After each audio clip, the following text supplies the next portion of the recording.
All right we तो स्वागत है आपका फिर से हमारे यूट्यूब चैनल पर। और आज हम एक्सप्लेन करेंगे चेंसो मैन का एपिसोड 4, जैसे कि मैंने वादा करा था।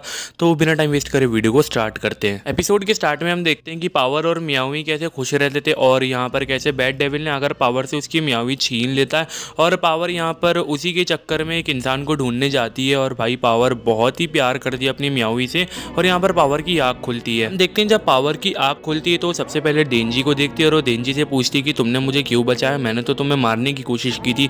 तो डेंजी यहाँ पर पावर की तरफ, उसके बूब्स की तरफ इशारे करता है। तो पावर कहती है कितनी बकवास वजह है और वो यहाँ पर डेंजी से माफी मांगती है। और जब डेंजी उसे छूने जाता है तो हम देखते हैं यहाँ पर डेंजी का हाथ कट जाता है और यहाँ से एक और डेविल आकर डेंजी का हाथ खा लेता है। पता चलता है कि वो कोई फीमेल डेविल होती है और वो डेंजी से पूछती है कि अब मेरे हस्बैंड को तुमने मारा था। डेंजी यहाँ पर पूछता है कौन सा हस्बैंड, तो वो कहती है कि बेटी मेरा हस्बैंड था जिसे तुमने मारा। तो यहाँ पर हमें पता चलता है वो बैड डेविल की वाइफ है और ये अपने हस्बैंड का बदला लेने आई है। और वो डेंजी से कहती है कि तुम बहुत क्यूट हो, तुम मेरे टाइप के हो, मैं तुम्हें नहीं मारूंगी। और डेंजी यहाँ पर पूछता है कि उन दोनों का क्या, तो वो कहती है कि वो दोनों मरेंगे। तो डेंजी यहाँ पर लड़ने के लिए तैयार हो जाता है। जब डेंजी अपने आप को चेंसो में बदलने की कोशिश करता है पर वो नहीं बदल पाता क्योंकि पिछली लड़ाई की वजह से बेसिकली उसका काफ़ी खून बह गया होता है। और डेंजी यहाँ पर उस डेविल से लड़ने के लिए तैयार हो जाता है। डेंजी और वो बैड डेविल आपस में लड़ ही रहे होते हैं। भाई बहुत खतरनाक लड़ाई चल रही होती है इनके बीच में। तो यहाँ पर वो फीमेल डेविल कहती है कि तुमने मेरे बेटी को मार ही कैसे सकते हो, तुम तो इतने कमज़ोर हो। तो यहाँ पर वो कहती है कि हम दोनों ने एक प्यारा सा रोमांटिक सा सपना देखा था, सारी इंसानियत को मारकर हम उन्हें खा जाएंगे। तो डेंजी यहाँ पर कहता है कि मैं बिना बूफ छुए नहीं मरूंगा। तो यहाँ पर वो फीमेल डेविल कहती है कि कितनी बकवास वजह है तुम्हारी जिंदा रहने की। और यहाँ पर इन दोनों के बीच में लड़ाई फिर से शुरू हो जाती है। डेंजी यहाँ पर बहुत बैडस लगता है फाइट करते हुए और यहाँ पर वो कहता है कि मेरा सपना तुम सबको बकवास लगता है, किसी का परिवार बचाने का सपना, किसी का बदला लेने का सपना, किसी को बिल्ली को बचाने का सपना, ब्ला ब्ला ब्ला, और ये सपने बहुत बोरिंग है। और डेंजी यहाँ पर कहता है कि मेरा सपना तुम सबके सपनों से ज़्यादा स्ट्रांग है। और वो यहाँ पर उस फीमेल डेविल को कहता है कि क्यों ना हम एक ड्रीम बैटल करते हैं, अगर तुम हारी तो इसका मतलब होगा कि मेरा बूब्स दबाने का सपना तुम सबके सपनों से ज़्यादा मजबूत है। और यहाँ पर वो फीमेल डेविल कहती है कि तुम बकवास बहुत करते हो और चलो वापस लड़ते हैं। तो कहता है चलो हम दोबारा से ड्रीम बैटल करते हैं। और डेंजी यहाँ पर बहुत ही जोश के साथ भाई आगे लड़ने के लिए चला जाता है और इस डेविल को बहुत अच्छी टक्कर देता है। हम यहाँ पर देखते हैं लास्ट बैटल की वजह से डेंजी थोड़ा सा कमज़ोर हो जाता है। तो यहाँ पर वो इस फीमेल डेविल से थोड़ा पिट रहा होता है और जैसे डेंजी यहाँ पर गिरने वाला होता है वो अपने आप को संभाल लेता है। और हम देखते हैं भाई डेंजी पूरा पागल हो जाता है यहाँ पर सिर्फ एक बूब्स दबाने के लिए और वो दोबारा से इस डेविल से लड़ने के लिए आ जाता है, लेकिन वो यहाँ पर पिट जाता है। तभी हम देखते हैं यहाँ पर हायाकावा आ जाता है और वो यहाँ पर एक डेविल को बुलाता है जिसका नाम कोन होता है। और कोन डेविल यहाँ पर आकर कहती है कि एक लीस्ट डेविल लगता है, क्या मैं इसे खा लूँ?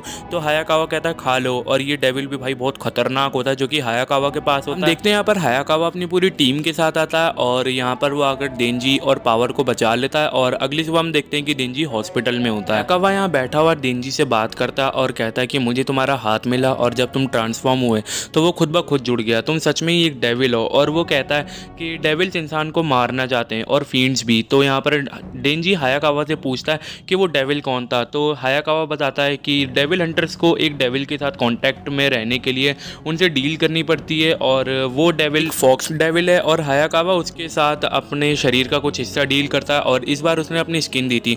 तो डेंजी यहाँ पर कहता है काफ़ी दर्दनाक लगता है। तो यहाँ पर हायाकावा उससे कहता है कि मैंने तुम्हें और पावर को सिविलियन कैमरे में देखा था, तुम दोनों कहीं घर पर गए थे, किसी के घर पर गए थे और वहाँ पर बैड डेविल था और वहाँ पर मैंने देखा कि तुम्हारा बहुत खून पड़ा हुआ था। इससे ये साफ साबित होता है कि पावर ने तुम्हें मारने की कोशिश की थी।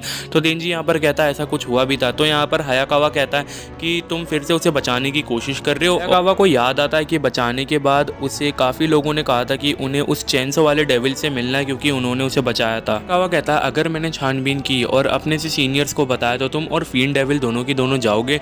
और यहाँ पर वो कहता है लेकिन मैं तुम्हें कुछ कर नहीं पाऊंगा क्योंकि कोई भारी नुकसान नहीं हुआ। तो यहाँ पर वो कहता है कि मैं तुम्हें बचा सकता हूँ अगर तुम मेरी एक शर्त मानो। तो वो कहता है कि क्योंकि तुम एक गधे हो, तुम्हें सही गलत की कोई पहचान नहीं है। और वो ये भी कहता है मैं तुमसे सीनियर हूँ तो तुम अगर अच्छा काम करोगे तो इनाम पाओगे और ऐसी ज़िंदगी जारी रख पाओगे। तो यहाँ पर डेंजी कहता है कि मैं सोच के बताऊँगा। और हायाकावा यहाँ पर कहता है कि तुम में थोड़ी तमीज़ की कमी है और डेंजी कहता है कि मैं वो सीख जाऊँगा। और डेंजी यहाँ पर ये भी कहता है सपने तुम लोगों के जितने बड़े नहीं है, मेरे सपने छोटे हैं और मैं भी उन्हें तुम्हारे ही जितना सीरियस हूँ, इसलिए मैं अपनी पूरी कोशिश करूँगा। और यहाँ से हायाकावा कहता है कि मैं तुम्हारा इंतज़ार करूँगा और वो यहाँ से चला जाता है। हायाकावा यहाँ पर माकीमा के पास आ जाता है और वो उसे सारी रिपोर्ट बताता है डेंजी की साइड से। और यहाँ पर माकीमा कहती है वो सब तो ठीक है पर ये दोनों पेट्रोल एरिया से बाहर कैसे गए। तो हायाकावा यहाँ पर कहता है कि वो मेरी बेवकूफ़ी थी, मैंने ही सिक्योरिटी थोड़ी ढीली छोड़ दी थी। तो यहाँ पर जब हायाकावा यहाँ से जा रहा होता है तो माकीमा कहती है कि तुम उनके साथ घुल मिल रहे हो, क्या ये देंजी का असर है? तो यहाँ पर हायाकावा कहता है मैं बिल्कुल भी नहीं बदला, और यहाँ से वो अपने घर की तरफ निकल जाता है। देखते हैं अगली सुबह हायाकावा अपने घर में सोकर उठता है और बाकी डेज की तरह वो भी नॉर्मली डे की तरह होता है, और यहाँ पर वो अपने घर की सफाई करता है, खाना बनाता है, वॉशरूम साफ करता है। देंजी भी उसके घर में उसके साथ ही होता है, जो कि माकीमा ने उसे वहाँ पर भेजा होता है।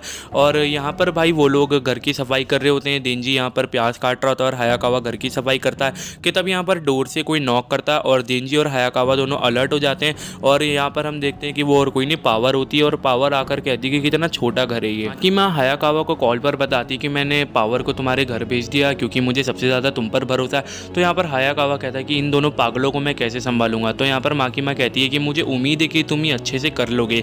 और भाई हम यहाँ पर देखते हैं कि पावर और हायाकावा और देंजी यहाँ पर खाना खाने बैठते हैं। तो यहाँ पर पावर खाने के अंदर कमियाँ निकालती है, कहती है सब्जी के अंदर ये कहाँ है वो कहाँ है, और देंजी और हायाकावा दोनों एक साइड होते हैं और पावर अकेली होती है। और देखते हैं यहाँ पर पावर की सारी हरकतें देंजी साफ कर रहा होता है, और जब यहाँ पर देंजी वॉशरूम साफ करता है तो पावर यहाँ पर आकर कहती है कि तुम अब मेरे बूब्स छू सकते हो, अब हम अपनी डील पूरी करते हैं। और यहाँ पर पावर कहती कि तुम मेरे बूब्स 2 बार छू सकते हो, एक तो तुमने मुझे बचाया और दूसरा तुमने मेरी मियावी को बचाया। और यहाँ पर देंजी भाई पूरी तरीके से पागल हो जाता है और यहाँ पर हमारा एपिसोड खत्म हो जाता है। फ्रेंड्स आई होप आप लोगों को एपिसोड में मज़ा आया होगा। मज़ा आया तो एपिसोड को लाइक करना, चैनल को सब्सक्राइब करके बेल आइकन ज़रूर दबा देना।